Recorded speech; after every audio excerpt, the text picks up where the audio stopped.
오늘 말씀은 요한복음 18장 말씀입니다. 제목은 끝까지 사랑하시는 주님입니다. 끝까지 사랑하시는 주님. 우리가 세상을 살다 보면 누군가 사람한테 실망하지 않는 일은 아마 없을 것 같아요. 저 역시도 마찬가지고 제가 오랫동안 관계를 맺었던 사람들 아니면 꽤 많은 시간을 시간과 물질과 마음과 정성을 다해서 누군가를 아끼고 사랑을 했는데 결국 어느 정도 시간이 지났을 때 그 사람한테 실망을 갖게 되고 또한 그 실망감이 너무나 커서 나중에는 내가 그 사람을 아끼고 시간을 내고 정성을 냈던 것마저도 후회가 되는 일들이 발생하는 일들이 있죠. 그건 아마 저뿐만이 아니라 인생을 살아가면 누군가가 경험할 겁니다. 누구나 그런 것을 체험하는 삶을 살아갈 텐데 그 이유가 뭐냐면 우리는 유한한 존재이기 때문입니다. 우리는 유한하다라는 뜻은 뭐냐면 우리는 영원할 수 없다라는 겁니다. 영원할 수 없다라는 말을 좀 더 쉽게 말하면 우리는 한결같이 변함없이 살아갈 수 있는 존재가 되지 않습니다. 제가 이번 주 월요일이었죠. 엊그제에 이제 막 북한에서 오신 분, 그래서 한국 땅에 정착하신 분이랑 한국에서 생활했던 분들이랑 이렇게 다 같이 모여서 이렇게 이야기를 같이 진행하는 것을 이제 같이 하는 시간들이 있었는데 그때 어떤 분이 이런 얘기를 하셨습니다. 자기가 고향 사람을 이 남조선 남한에 와서 만났다라는 겁니다. 그래서 어렸을 때 한 10년 지기 친구다 보니까 10년 동안을 같이 생활하다가 이제 탈북을 하다 보니 그 친구를 못 만났었죠. 그러다가 그 친구가 한국에 도착하자마자 자기한테 전화를 한 거예요. 안무개야, 나 누구야? 우리 같이 북한에 있을 때 같이 있었던 누구야? 그리고 네가 보고 싶어서 전화했어? 라고 이야기가 된 겁니다. 그래서 그분이 전화를 끊고 나자마자 다음날 불현하게 그분을 만나러 이제 갔죠. 그리고 이제 그 사람 집에 가서 하룻밤을 같이 자면서 이런저런 얘기를 하죠. 이런저런 얘기.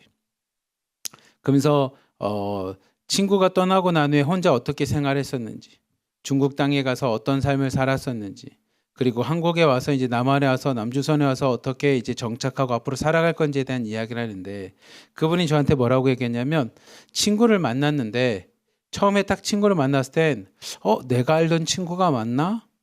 라는 생각이 들었대요. 왜냐하면 나는 그대로 있는 줄 알았는데 친구를 만나보니까 세월이 또 많이 흘렀죠. 그러니까 세월이 흐르다 보니까 과거의 어린 시절에 내가 알고 있었던 친구의 모습, 과거의 어린 시절에 내가 알고 있었던 친구의 마음가짐이나 말하는 말투나 여러 가지가 이제는 세월의 흔적 속에 다 바뀐 겁니다.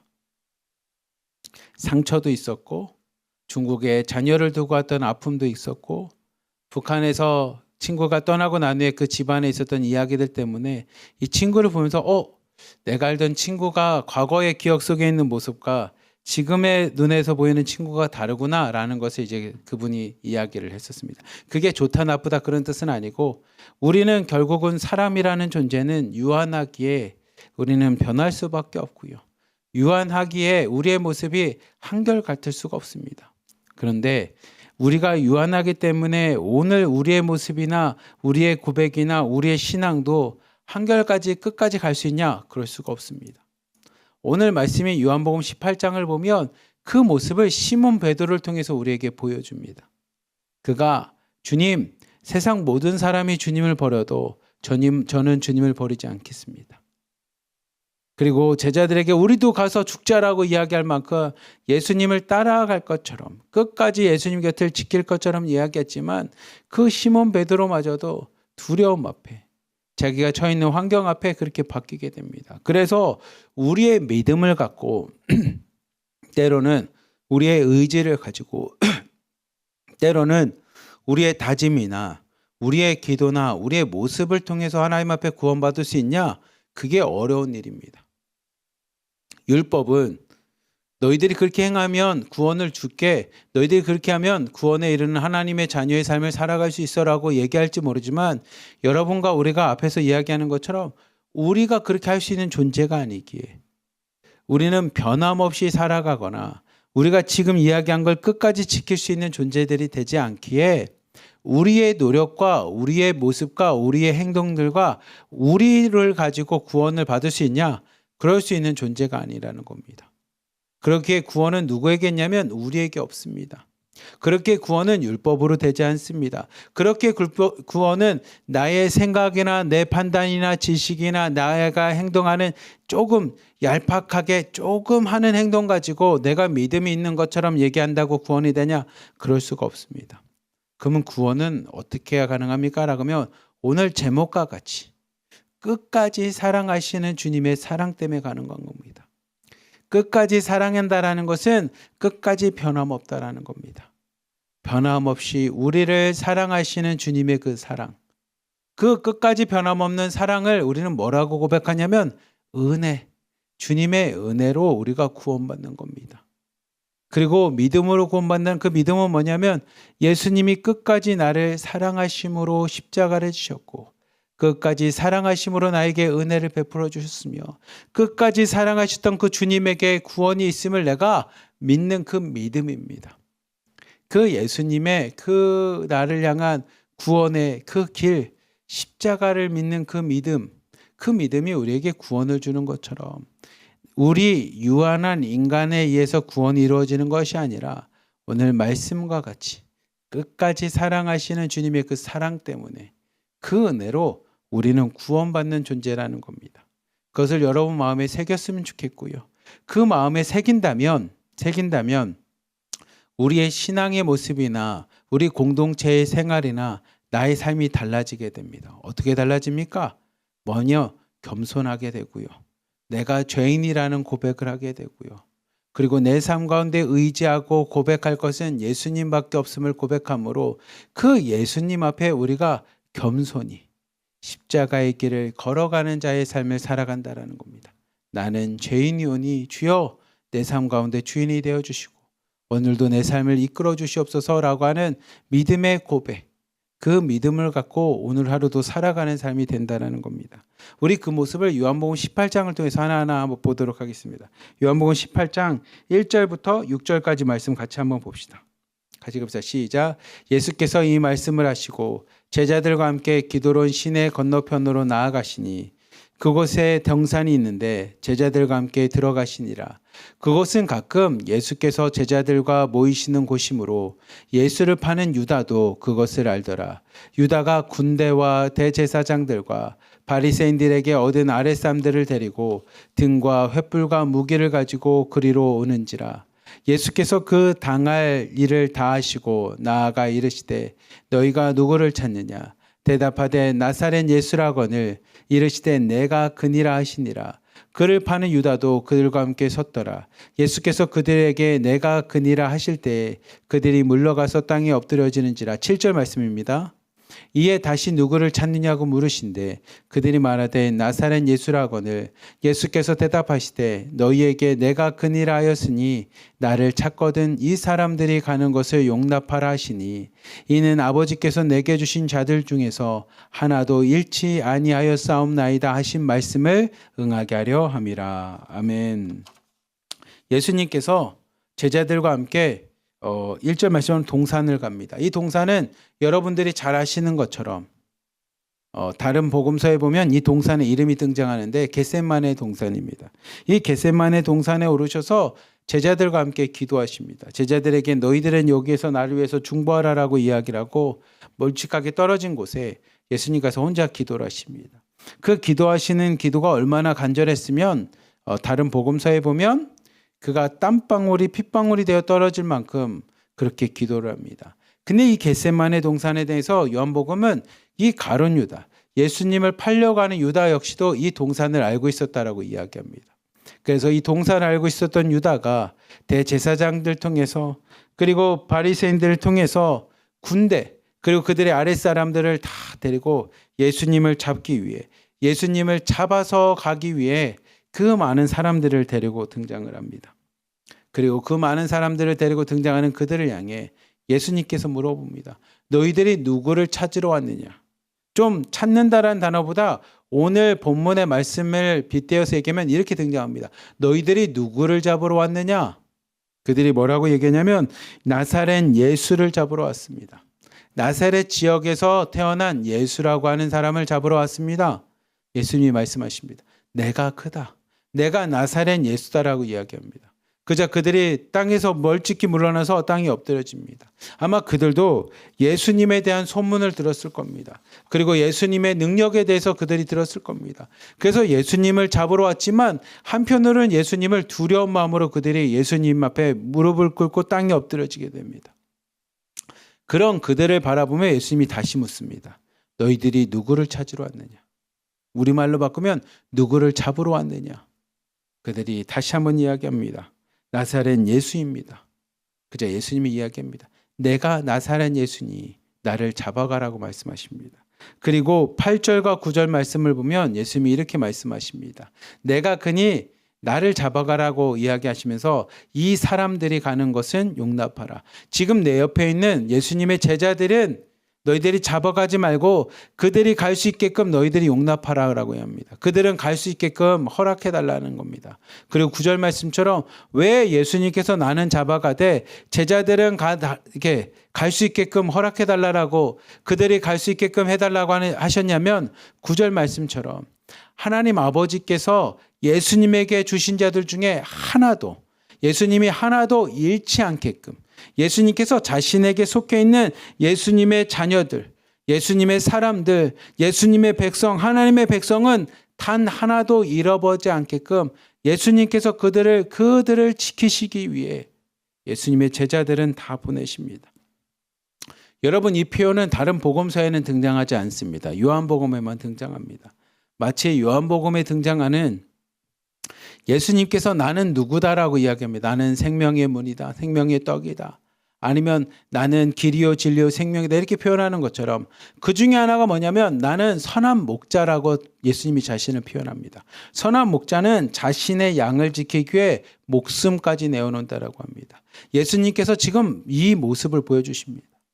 자신에게 주신 예수님에게 맡겨주신 하나님의 자녀들 백성들은 하나도 잃어버리지 않게끔 예수님께서 그들을 지키시고 보호하십니다. 근데 이 말씀은 그냥 단순히 예수님이 십자가를 지기 전에 가룟 유다라는 제자들의 배신에 의해서 이렇게 잡혀가시는구나 라고 볼 게 아니라 오늘 우리를 향해서 주시는 말씀입니다. 저와 여러분들, 이 새벽에 예배드리는 우리 자매님들, 실장님들, 팀장님들을 향해서 이 말씀을 주십니다. 뭐라고 주십니까? 예수님께서 우리에게 나는 나에게 맡겨주신 하나님의 자녀들, 백성들, 나에게 맡겨준 내 양들은 하나도 잃어버리지 않는다라는 겁니다. 하나도 버리지 않고 하나도 포기하지 않는다라고 말씀하십니다. 예수님께서 자신의 제자들을 끝까지 지키시고 그들을 보호하셨던 것처럼 주님께서는 자신이 십자가에서 죽는 그 순간까지 죽음 이후에도 하나도 자신에게 맡겨주신 하나님의 백성들, 자녀들 또 주님의 양들을 하나도 잃어버리지 않게끔 우리를 지켜주신다는 겁니다. 그래서 예수님께서 그 제자들을 지켜주시고 보호하려고 할 때 시몬 베드로가 자신의 감정과 혈기를 가지고 앞으로 나섭니다. 10절과 11절 말씀 같이 한번 보도록 합시다. 시작. 이에 시몬 베드로가 칼을 가졌는데 그것을 빼어 대제사장의 종을 쳐서 오른편 귀를 베어버리니 그 종의 이름은 말고라. 예수께서 베드로더러 이르시되 칼을 칼집에 꽂으라. 아버지께서 주신 잔을 내가 마시지 않겠느냐 하시니라. 아멘. 요한복음 18장 10절 11절 보면 베드로는 자신이 흥분해서 칼을 꺼냅니다. 그리고 그 칼을 가지고 무엇을 하냐면 대제사장들이 보내준 종들, 지금 예수님을 잡기 위해서 왔던 수많은 사람 중에 한 사람인 이 말고라고 하는 사람의 오른편 귀를 베어버립니다. 여러분, 칼을 가지고 귀를 베었다라고 하는 표현은 어떤 표현이냐면 그냥 당시에 있었던 모습이기도 하지만 그 칼을 가지고 귀를 베어버렸다라고 하는 단어의 이 말에 갖고 있는 의미는 뭐냐면 자신이 갖고 있는 힘, 세상적인 방법을 가지고 이것을 해결하려고 합니다. 지금 제자들도 잡히게 생겼고 예수님도 잡혀야 되는 상황입니다. 그때 우리가 세상적인 방법을 가지고 칼을 꺼냅니다. 칼이 상징하는 게 뭔지 여러분도 아시지 않습니까? 무력이고 힘이고 나의 능력입니다. 그 능력을 가지고 누군가를 제압함으로 내 방법을 가지고 우리가 해결하고 싶습니다. 근데 예수님께서 말씀하시는 건 칼은 칼집에 꽂으라는 겁니다. 세상의 방법은 세상에 놔두라는 겁니다. 우리의 생각하는 생각들과 욕심들과 방법들은 우리 안에 넣어두라는 겁니다. 그리고 해야 될 방법은 뭐냐면 주님이 주시는 하나님이 주신 잔을 마시는 겁니다. 우리말로 하면 믿음으로 나가라는 겁니다. 내가 가진 힘과 능력과 칼을 가지고 나가는 것이 아니라 예수님이 보여주신 것처럼 겟셋마네 동산에서 보여주신 것처럼 무엇으로 나가는 겁니까? 기도로 나가는 겁니다. 순종으로 나가는 겁니다. 믿음으로 나가는 겁니다. 세상적인 방법이 아닌 십자가를 들고 나가는 겁니다. 손에 칼을 드는 것이 아니라 손에 십자가를 들고 나가는 것이 예수님께서 보여주셨던 방법입니다. 우리 역시도 내 칼을 의지하는 것이 아니라 믿음을 의지하는 거고 십자가를 의지하는 겁니다. 그리고 그렇게 예수님께서 제자들은 다 보호하시고 자신이 잡혀갔을 때 제자 중에 칼을 들었던 시몬 베드로가 예수님을 졸졸 따라갑니다. 우리 15절 말씀부터 27절까지 말씀 같이 한번 보겠습니다. 시작. 시몬 베드로와 또 다른 제자 한 사람이 예수를 따르니 이 제자는 대사장과 아는 사람이라. 예수와 함께 대사장의 집들에 들어가고 베드로는 문 밖에 서 있는지라. 대제사장을 아는 그 다른 제자가 나가서 문지키는 여자에게 말하되 베드로를 데리고 들어오니 문지키는 여종이 베드로에게 말하되 너도 이 사람의 제자 중 하나가 아니냐 하니 그가 말하되 나는 아니라 하고 그때의 추운 고로 종 아랫사람들이 불을 피우고 서서 쬐니 베드로도 함께 서서 쬐더라. 시몬 베드로가 서서 불을 쬐더니 사람들이 묻되 너도 그 제자 중 하나가 아니냐? 베드로가 부인하여 이르되 나는 아니라 하니 대제사장의 종 하나는 베드로에게 귀를 잘린 사람의 친척이라. 이르되 내가 그 사람과 함께 동산에 있는 것을 내가 보지 아니하였느냐? 이에 베드로가 또 부인하니 곧 닭이 울더라. 아멘. 베드로가 예수님이 잡혀가는 모습을 보고 마음에 양심의 가책이 느껴졌는지 아니면 끝까지 지키겠다고 이야기하고 예수님과 함께 십자가의 길을 걸어갔다라고 자신의 고백했던 것을 지키지 못한 죄책감 때문인지 예수님을 따라갑니다. 그리고 잡혀있는 예수님을 멀찌감치 이렇게 보게 됩니다. 근데 그때 한 여종이 와서 당신도 예수님의 제자가 아닙니까? 라고 묻습니다. 제자가 내가 그가 아니다라고 부인합니다.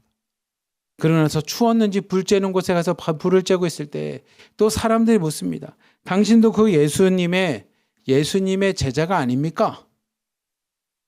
그러자 베드로가 또 고백합니다. 내가 그 사람이 아니다라고 이야기합니다. 그리고 마지막으로 자신이 칼을 가지고 귀를 쳤던 그 대제사장이 종 말고의 친척이었던 사람이 당신 그때 봤던 그 예수님의 제자 맞는 것 같은데 아닙니까? 베드로가 3번을 부인합니다. 그리고 여러분이 잘 아는 것처럼 3번의 부인 후에 무엇이 있냐면 곧 닭이 옵니다. 예수님께서 말씀하셨던 것처럼 베드로에게 이야기했던 것처럼 네가 나를 3번 부인할 것이고 그 3번 부인 후에 닭이 온다라고 이야기했던 것처럼 그렇게 3번을 부인하고 닭이 오는 소리를 듣게 됩니다. 근데 이게 우리의 모습입니다. 우리가 베드로를 욕하고 손가락질할 수 있는 존재가 아닌 이유는 우리 역시도 그렇습니다. 왜냐하면 우리는 칼이 무섭기도 하고요. 나를 험하게 하거나 나를 잡으려고 하는 공안들이나 사람들을 무서워합니다. 그리고 내가 예수님의 제자입니다. 내가 예수 그리스도를 믿는 사람입니다라고 고백했을 때 나한테 닥칠 불이익이나 나한테 닥칠 수많은 위협들 앞에 우리가 쉽게 고백하지 못하는 게 우리의 모습입니다. 그렇게 그냥 베드로의 모습만 보고 그들을 욕하기보다 그 베드로의 모습이 실제로 우리의 모습입니다. 그렇기에 우리의 믿음과 우리의 고백과 우리의 능력과 내가 아는 지식과 내가 알고 있는 판단들 가지고 우리가 구원받을 수 있는 존재냐? 그럴 수가 없습니다. 그냥 우리는 베드로와 동일한 존재입니다. 나를 잡으려는 사람들을 두려워하고요. 칼이 무섭고요. 나를 비난하거나 손가락질하는 사람들 앞에 주님을 부인하게 되는 게 우리의 모습입니다. 근데 예수님께서는 그런 우리를 아시고 우리에게 다시 찾아오십니다. 여러분들이 요한복음 21장을 보시면 알겠지만 예수님이 다시 찾아와서 베드로에게 이번엔 반대로 3가지를 묻습니다. 내가 나를 사랑하느냐라고. 그리고 그 사랑하느냐라는 질문 앞에 그래도 내가 주님 사랑합니다. 내가 칼이 무섭고 공안이 무섭고 사람들의 비난이 무섭고 때론 내가 피해보는 것이 무섭지만 그래도 내가 주님을 사랑합니다라는 그 고백, 그 회개 앞에 주님께서 베드로를 다시 품어주시고 그에게 비전을 주시고 하나님의 길, 십자가의 길을 허락해 주시는 만큼 우리에게도 동일한 은혜를 주십니다. 그리고 그렇게 주시는 배경은 우리가 잘나서가 아니라 하나님이, 예수님이 우리를 끝까지 사랑하시기 때문입니다. 사랑하는 하나로 드림께 성도 여러분, 오늘 말씀을 기억하며 오늘 하루 살아갈 때 여러분을 의지하지 마십시오. 그리고 하나님 앞에 부끄러운 마음으로 회개하는 마음으로 하나님, 나의 욕심과 생각들은 다 내려놓고 오늘도 나를 끝까지 사랑하시는 주님의 사랑을 의지하며 살겠습니다. 그 은혜를 의지하며 살겠습니다. 그러니 하나님, 오늘 하루도 내 삶 가운데 끝까지 함께하여 주시고 끝까지 나를 사랑하여 주시고 끝까지 주님의 은혜만을 구하며 살아가는 믿음의 삶이 되게 하여 주시더라고. 오늘도 믿음으로 간구하고 그 주님의 사랑 앞에 오늘도 무릎 꿇으며 주님이 보여주셨던 십자가의 길을 걸어가는, 그래서 세상에 칼을 드는 것이 아니라 십자가를 들고 살아가는 믿음의 성도님들 되시길 주님의 이름으로 간절히 기도하며 축복합니다.